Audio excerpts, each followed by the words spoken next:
Howdy tubers, welcome back to the Zach Life. So I've got what I hope is going to be a really interesting video for y'all today. I've been asked many times about my family history, how my family got in the oil business, how I got in the oil business, how it's been passed down generation to generation.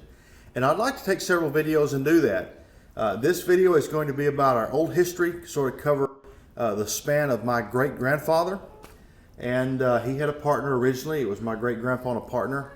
And I would like to describe in each of these videos a place, kind of show off some of the places that I work and some of the places I've got, and correlate them with the time frame.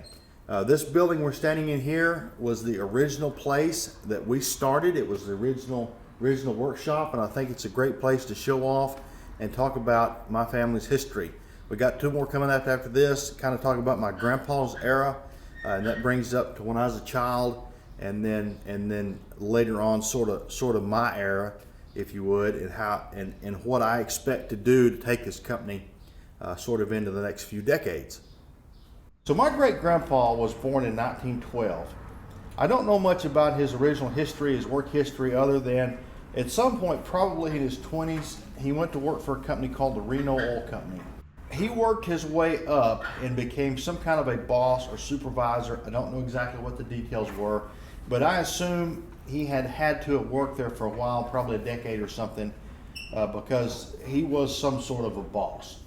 Now, in 1947, the Reno Oil Company dissolved. It was partially sold out, partially went bankrupt.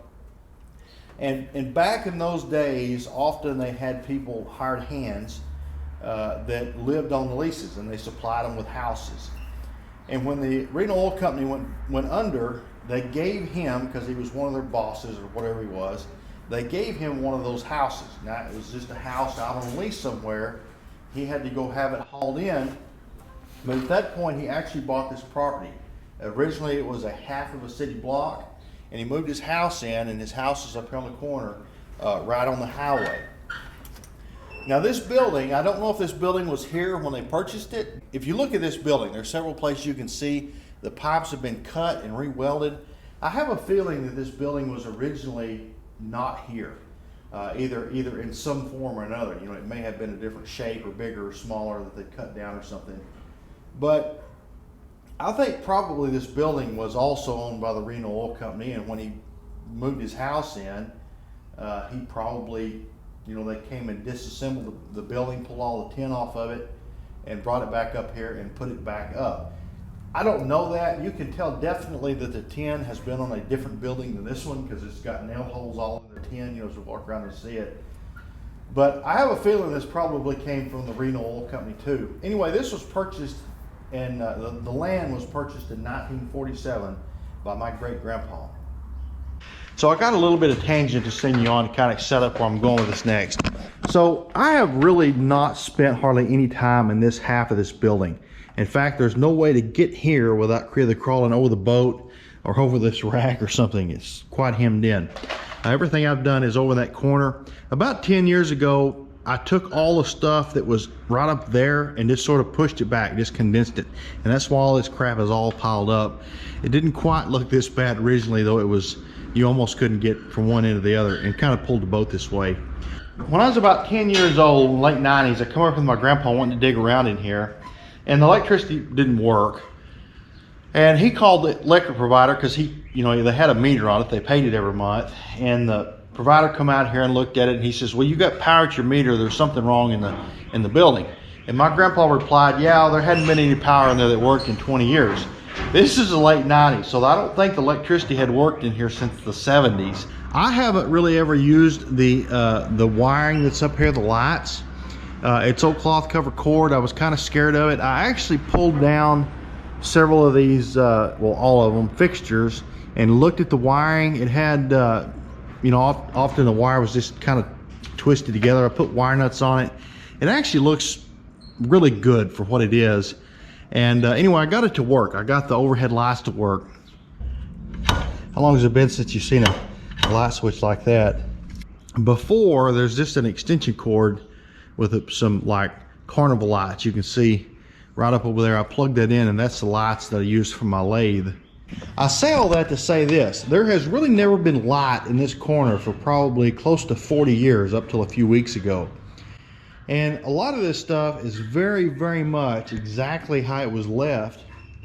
And it's just some really cool stuff. They were in and out of here. He had his boat in and out, you know, in the 80s. We actually got this boat out at a similar time in the late 90s. Me and my grandpa got it running and played with it. It has not been out of here since the late 90s. But all this stuff here is stuff that my great grandfather, perhaps my grandpa, left, and it's just like it's always, you know, always been. Golly, what the heck is that?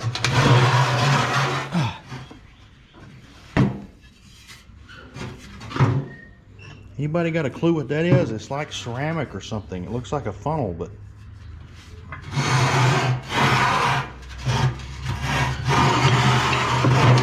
there's another one. Is it a base to a lamp or something? I don't know. Anyway, a lot of this stuff has just been completely untouched for, you know, so long. Old soldering iron. What is that? Anybody got a clue?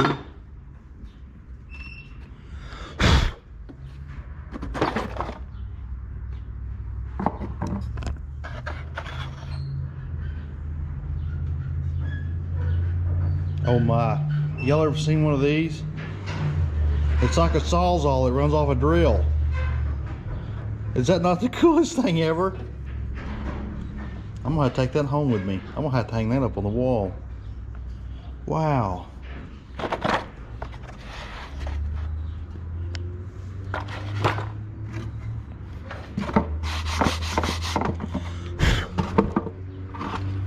Super saw, air cooled for electric drill.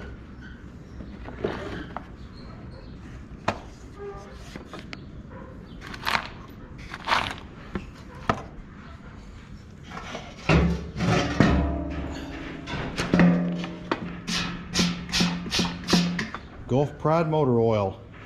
That's pretty cool.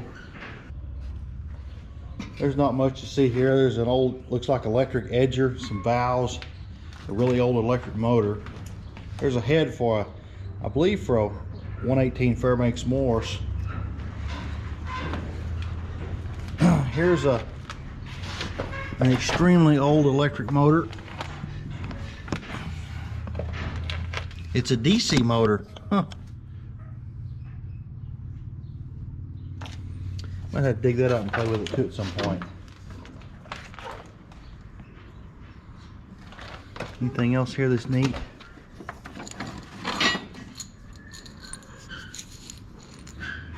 Bars leak. All right, I gotta climb out of here. So shortly after he purchased this property, and I don't know exactly the timeline month to month, but quickly after the property was bought, he partnered up with a guy. I don't know if they were friends or exactly how their paths crossed, but they were partners on several different ventures. Originally what they did is they bought and sold used oil field equipment, and that's probably where this building originally came into play. If it wasn't here when they bought the property, I'm sure they put it up then. And that's what they did. They bought pipe, they bought connections, they broke connections out. They had a old pipe threader you're stuck on right there. I think they made nipples. They made and bought and sold what they could, trying to make a living. I'm sure at this point they probably didn't have a lot of money, and they began to rent out parts of this building, and they built an office up there. We call it the old office. It's about to fall in. I think perhaps it may have been the original workshop, and they built this one later, and then called that the office. Sheetrocked it. I don't know. You can kind of tell that other building we'll do a video about at some other point. It's a small little building. It's about to fall in. But at some point, like behind the sheetrock and stuff, you can see nails with like belt sizes wrote on them. So at some point it was used prior to being an office for something.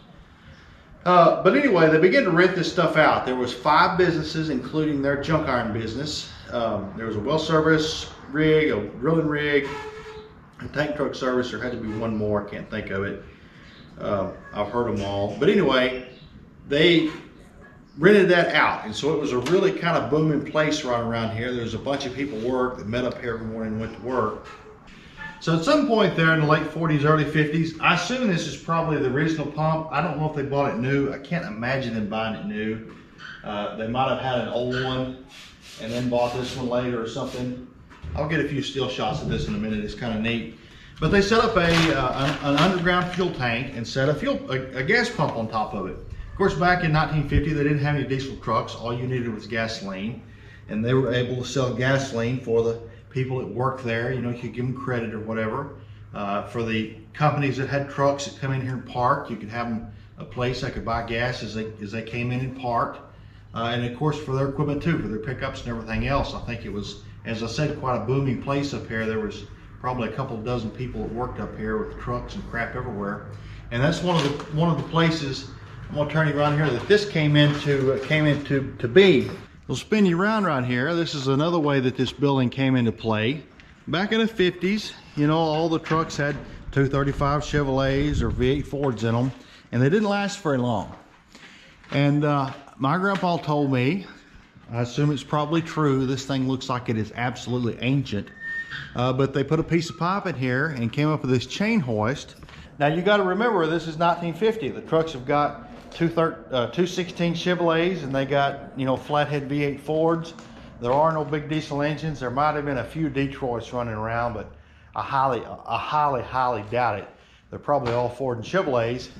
The engines didn't last long, so they just nosed the trucks in here. This is a really short building, but they weren't often semis. You know, they were like 2.5, 3 ton Chevrolets and Fords, and probably some Scatter Nationals too. And they would nose the trucks in here far enough they could actually pull the engines out of them, put them on an engine stand, and overhaul the engines. By his explanation of that, that was something that happened very often. You know, those old engines may not have lasted 20 or 30 or 40,000 miles in a truck, you know, where they turned a lot of RPMs and you ran them wide open to run 35 or 40, 45 miles an hour. Here's some more old stuff. I bet this is probably really old. You can tell it's homemade for 2 people to pick up. A gas engine with a pump. It's got a gear type pump on it. It's kind of neat. So here's kind of a neat old thing. I was told that this thing actually used to work. This sat in the old office building before they built the new one in the 70s, and it ran off propane. They had a propane tank that sit behind there. They used to heat and to run the refrigerator. It's a ammonia absorption refrigerator. Anyway, here's just some more neat old stuff. This wasn't originally in this plastic tub, obviously. I kind of consolidated some of this stuff, but there's a bunch of old, you know, old lights, new old stock, old filters. I don't want to do a lot of digging in here because the boxes come all to pieces. AC Delco oil filter.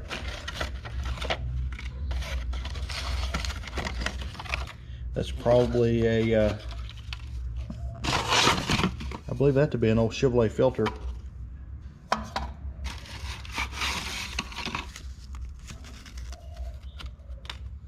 It's kind of neat. I found this. I got a friend of mine that's a veterinarian. I'm going to give this to him. It's pretty cool. I think that's probably from the 50s.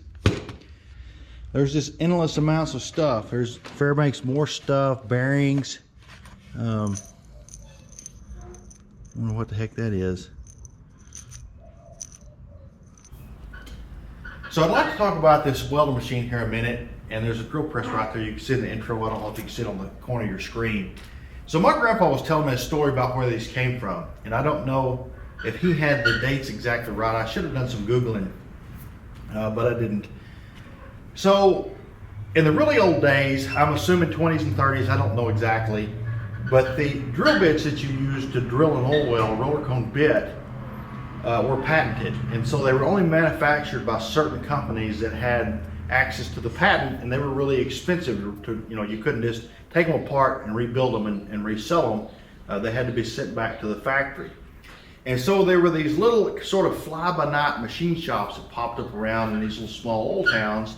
And that's what they did in the evenings, is they disassembled and rebuilt these roller cone bearings. You know, they would use a welding machine to weld up the little tips of the cones and replace the bearings. And of course, you know, you could get, you know, probably a dozen life cycles out of one if you took it apart and disassembled it. Anyway, these two machines, he told me, explained that there was a building up in the corner of this city block, and they had a little building set there, and that's what they did. Is at night they rebuilt the bearings. I'm sure they had to have more equipment than this, but he said that at some point, I think he was describing probably in the 60s, he was actually one of the ones that went and got it. He was born in 34, so it would have to at least been in the late 50s. But they actually purchased these out of that shop, and then brought them over here and used them over in their shop. It's pretty cool. I'd like to do a video about it later. It used to run, short story for now. It's got this old cloth colored covered solid copper wire. The insulation's coming off of it, and I actually just unhooked electricity from it so we didn't have something blow up in here. But it did run, and it did weld a few years ago, and I'd like to hook it back up. There will be a video about this at a later date. So that's kind of how they got originally rolling. It's how they got into business, selling junk iron, buying and selling junk, probably pumping units. There's no telling. I really don't have any idea. And then they began renting out some of these places, letting people use it, work on stuff. They had a lot going on up here. I didn't realize that at the time when I did the video, but through some research I've done, I figured out the rod line, the Oklahoma Jack video that I did. Apparently that was the very first lease that they purchased, and that was in 1949. That's been in my family for a long, long time. It's kind of amazing to think. But that was the very first lease they purchased. At that point, probably in about 1950, they began buying several leases. They leased a bunch of stuff, drilled a few wells, bought and sold some stuff. I don't really know exactly all it was. There's one additional lease that we recently sold that was an old original lease that they'd purchased probably in the early 50s. There's a couple more leases I think we've got that they bought some point in the early, maybe between 52 and 55, at some point right there. I think by the later on in the late 50s, they had sort of settled down as far as renting and working. They just were trying to operate some leases. They got some stuff gathered up. His partner actually ventured out and did some other things unrelated to the oil business. He actually ended up making his money in real estate later on. The late 50s and the early 60s were not good times to be in the oil business. The early 40s were, there's kind of a decade there it sort of tapered off. There was not much money to be made. In 1963, my grandpa actually bought out my great-grandpa's partner's half of the business. And so at that point, it was all my family's. I got him out. So I think probably by the mid-60s or so, they had given up on the idea of trying to make money doing additional things. They pretty much just ran the oil business, at least by the late 60s. And that sort of took the reason to use this building. Its heyday had expired. All the junk and the old stuff that's back in the corners, that's why it lasted all these decades, because for a long time it was used, stuff was bought and sold, it was stored in here, and that slowly just sort of dwindled away, and they just kept it just for there's no use in throwing it away. It's in a building that doesn't cost anything. And that's how this stuff all ended up in here. It just sort of become a storage building. You cram stuff in here, the stuff in that corner sort of gets trapped. And anyway, that sort of brings us up to the next video. I'd like to take you a different place. We'll kind of do the same thing. There's a bunch of really neat stuff in there that's more from the 1970s and the 80s, when everybody that worked in the oil business was rich. or so it seemed to me anyway. There's a lot of really cool stuff up there, some memorabilia. Some stuff I've collected. I'm going to use it as a place to sort of display some of my antiques. Before we end this video, I'd like to talk though about what I'm going to do with this building, because I've got some really cool stuff lined up. So I've got my old lathe over here, and what I'd really like to do, I set it inside this door. I bought it about 10 years ago. I had planned on building a different shop to put this in. My dad sort of wanted to sell this place, sell my house, my shop. We've got another pipe yard downtown. And we bought some land, and we wanted to sort of consolidate everything, and that would be really cool. I don't, at this point, I don't want to get rid of this stuff. It's too neat to me as far as nostalgia, and it would cost so much money to replace it that I've just decided that's probably not going to happen. And so anyway, that's why this lathe is just sitting inside the door here. I planned on building another building and moving it, but I decided that's not going to happen. I would like to scoot this boat over as far as I can. It's got some pipes you can see cemented in the ground. Get it as far over as I can, and maybe move a little bit of this stuff, kind of stack it back here, but just leave all of this just like it is, you know, for, you know, the next decades. I don't want it to move. I like how it is, just like it is. Anyway, take my lathe and skate it around and set it like right here.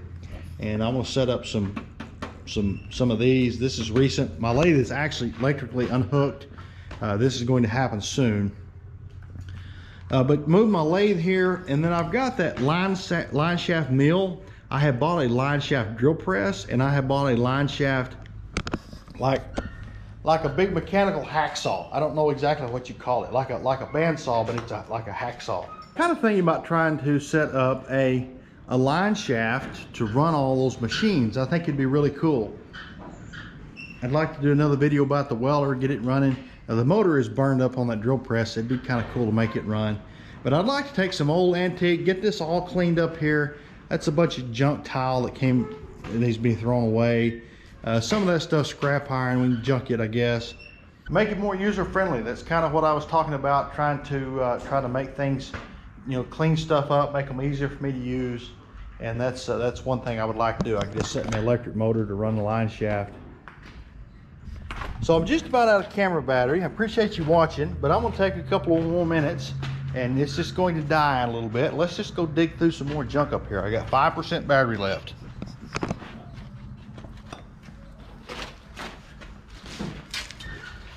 Like I say, this is kind of the first time that I've really spent any amount of time digging around back here. There's not a lot here, but there is some stuff. I like these old homemade cabinets. I wonder what the heck this would have been for. They couldn't have put wrenches in there. Screwdrivers maybe. There's an old socket set. What is this? Is heavy. Have no idea.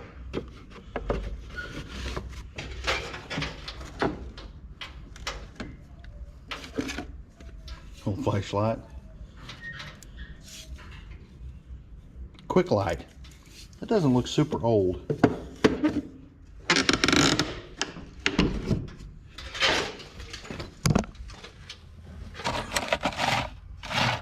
Piston rings.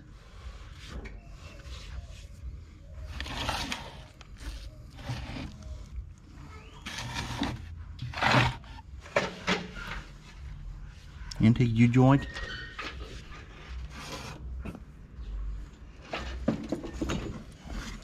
What does this say? Main bar, A, fold oil pipe, 4 3/4. I don't know what that meant.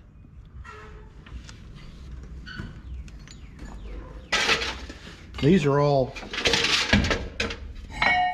rings that went to go to Oklahoma Jack, like the one you saw out here. I didn't know all these were here. It'd be kind of neat to use one, but these are the thing that clips on the back, and the rod line hooks in there. This is a wear component that wears out. I guess I made a whole bunch of those. You just use them till they wore out. Oh, this is all Oklahoma Jack stuff. Oh, cool! Look, yeah, these are all Oklahoma Jack components. There's some more.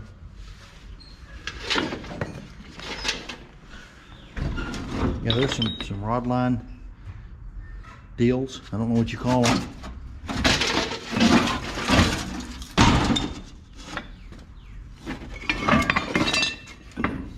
I don't know what that is.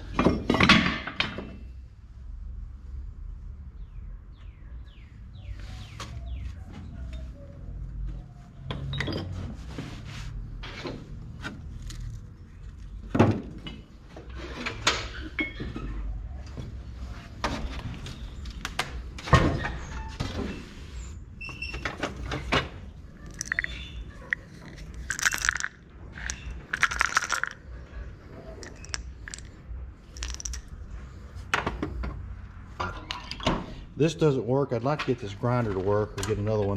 There is one over there. I might mount it over here. It'd be nice to have a grinder.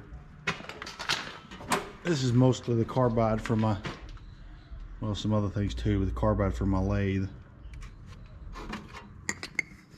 What those are. These are ball of seats.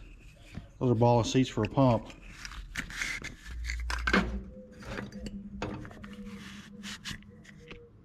I'll be dang. Those are really expensive. Those are a couple $100 a piece. Might have to use those. I guess this is probably maybe where they worked on their pumps. Those are cups. Cups for a downhole pump. And a ball and seat.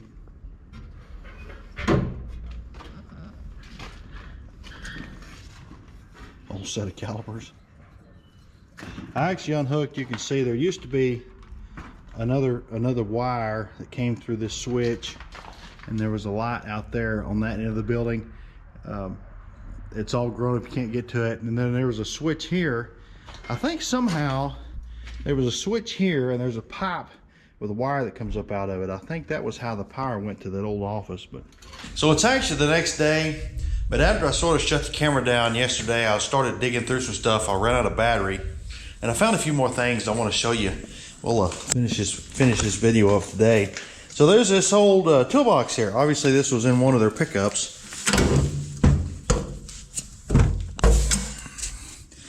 Opened this up, and I was like, oh man, this is cool. There's a sledgehammer, a little bitty short shovel, and I wonder what the heck this shovel here was about. Little bitty shovel. I just realized I thought this was a jack. It isn't, it's a cable cutter. Yeah. If y'all aren't familiar with these, this piece goes up, you stick your cable through here and smack it with a sledgehammer, and you can cut steel cable. This here's the jack though. Pretty old. I bet that's probably from the 60s. It's not as old as, I've seen some in the 50s and they look older. There's some 4-inch connections in the bottom of there. Look at the barrel. It's Vidal. Is that an oil? Oils and greases. I see an old cooler and I think, man, that's kind of a neat old cooler. Of course, it's full of oil fill connections. What else would you expect? I've been kind of digging through over here, kind of trying to clean this out. A lot of this stuff needs to be thrown away. I'm gonna keep the old stuff that's neat, obviously. This old pump here, setups like this used to be everywhere when I was a kid. I guess it's before the little gas powered, had the engine and the little centrifugal pump made together. They were real common to have these gear pumps. And this is the only one I've ever seen set up like this. It's got a belt drive. Most of them had an engine like a little Wisconsin that had a gear reduction on the actual engine, and then they were direct drive with a Lovejoy coupling to the pumps. Anyway, that's what this would have been. This is another, effectively one of these. I can't imagine having to use these all the time. I use the little Harbor Freight gas centrifugal pumps all the time, moving fluids or whatever. And I can't imagine every time I have to pick one of those up, you'd have to get 2 guys or a winch truck. I bet that weighs 300 pounds or more. It's a giant, it probably weighs a lot more than that. Look at it, that's a giant piece of channel iron. Golly, it's 5/8 of an inch webbing in it. I guess this is a piece that goes down there on the fridge. That's a pretty neat deal. I noticed this little tin cabinet too. That's the door on top. I may have to get it down and fix the hinges. I could stand it up and keep some stuff in it in here. I'd like to be able to take everything from like this line over and condense it and put it over here, and I think most of it will go. These plastic tubs that I went through this, the filters and this old truck stuff, I can just set on top. What is this? A ball cock. Is it a sprinkler? No, it's a, look here. I think this is a float for a toilet. It is, isn't it? Brand new float for a toilet from probably 1970 or older. It looks pretty old. It's all brass.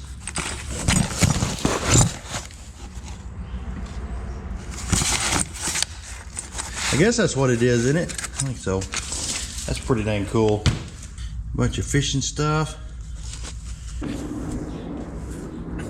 That's pretty cool. Copyright 1938. I bet these are probably from the 70s.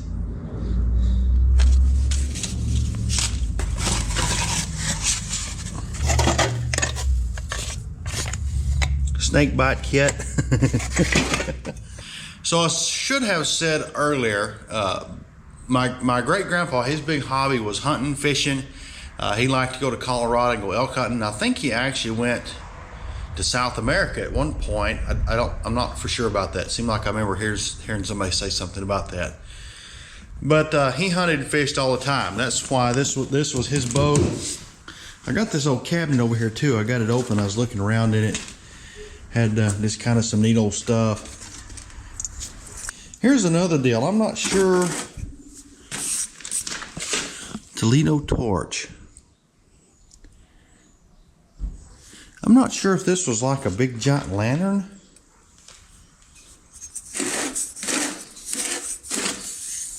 If it had a globe on it. Anybody got any ideas? That's kind of neat. Old antique pressure gauge. It's pretty cool. Safety first. Oh, it's a fire extinguisher. Here's a plate off this gas pump, model 45. That's the serial number. I wonder if any of y'all can figure out how old this is. Hand crank.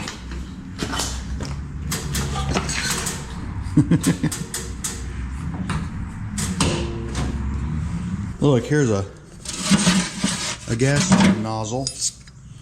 How much you want to bet that's the nozzle that went to the gas pump over there?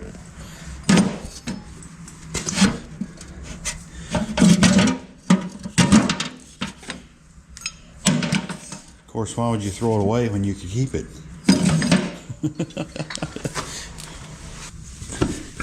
The rod lines, like the old Oklahoma Jack video I did, most of them had ends on them that looked just like that. I didn't know they made more than one size, but here's a huge one. Look at that thing. Thought y'all might like this. This probably encompasses the greatest example I can think of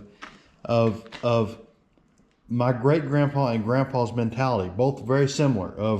They didn't care what it looked like or anything else as long as it worked. I found this box here.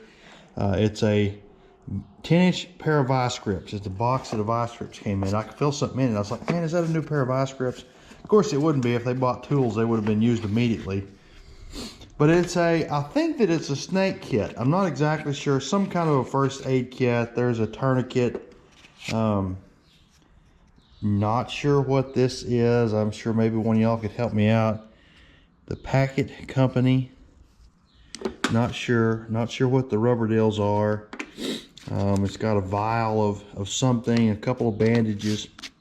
But the best part about this whole thing is in the bottom here is still the instructions for the vice grips.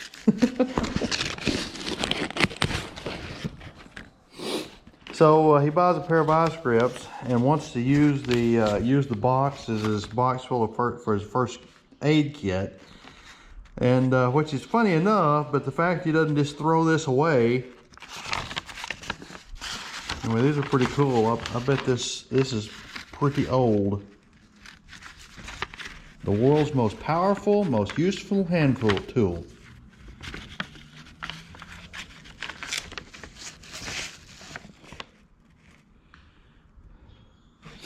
I might have to hang that up. That's actually really cool right there. I got this snake bite kit back out. I thought I'm going to open it and see what's in it. It's full of torch tips. Go figure. Brand new, still in the box. That's pretty neat. For old knob and tube wiring. I've seen a bunch of old ones, but I've never seen a new one. What do y'all think this is? I have been looking at this, trying to figure it out. It obviously is electric.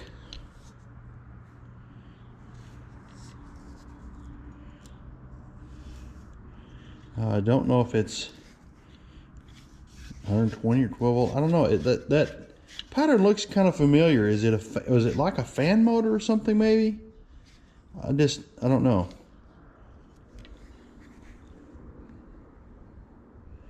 Was it a car fan maybe? I don't know how that would blow air. Here's an old All-Might. I guess, I don't know if this isn't a grease gun. I think it's like an oil gun. I want to talk about one more thing that's kind of neat here. I'll take those in. Here is an old tank. They used to keep these full of oil.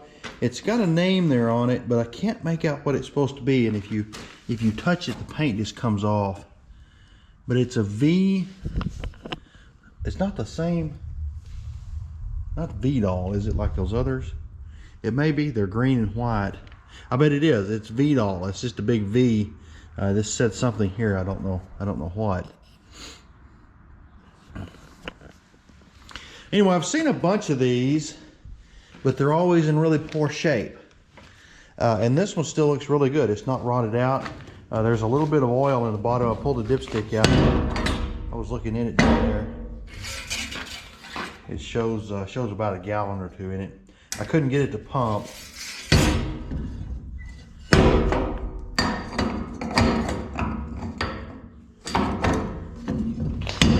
I think you're supposed to prime it here, and I pumped some oil in it, but I couldn't get it to work. I don't really know what they use these for. These are really short. It's too short to put a 5-gallon bucket under.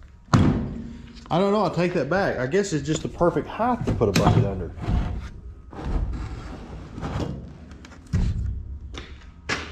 I don't know. It doesn't make sense to me. It's a terrible design because the bucket won't clear this. I don't know. What do y'all think? Kind of neat.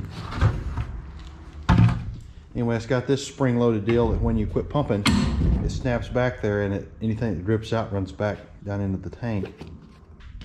So I got something here. This is probably not super rare, but I thought it was really neat. I've never seen this before. It's actually a lead pipe. I don't think they've manufactured these since the Latins were speaking Italian over there in Romania, and it's where they invented Romanian noodles. Now, I don't think there's any of these still exist anywhere except in Yankee land up there where the Democrat governors are trying to lead poison everybody. But anyway, if you don't know, kind of neat side venture here. I should have looked it up. The Latin word for lead is something like plumbus or something like that. It's similar to the plumber. Anyway, that's why plumbers have the name plumber, is because it was they worked with lead. All pipes used to be lead, you know, back a long time ago, you know, going back to the Roman Empire. And that's where the name come from. That's why on the periodic table it's a PB.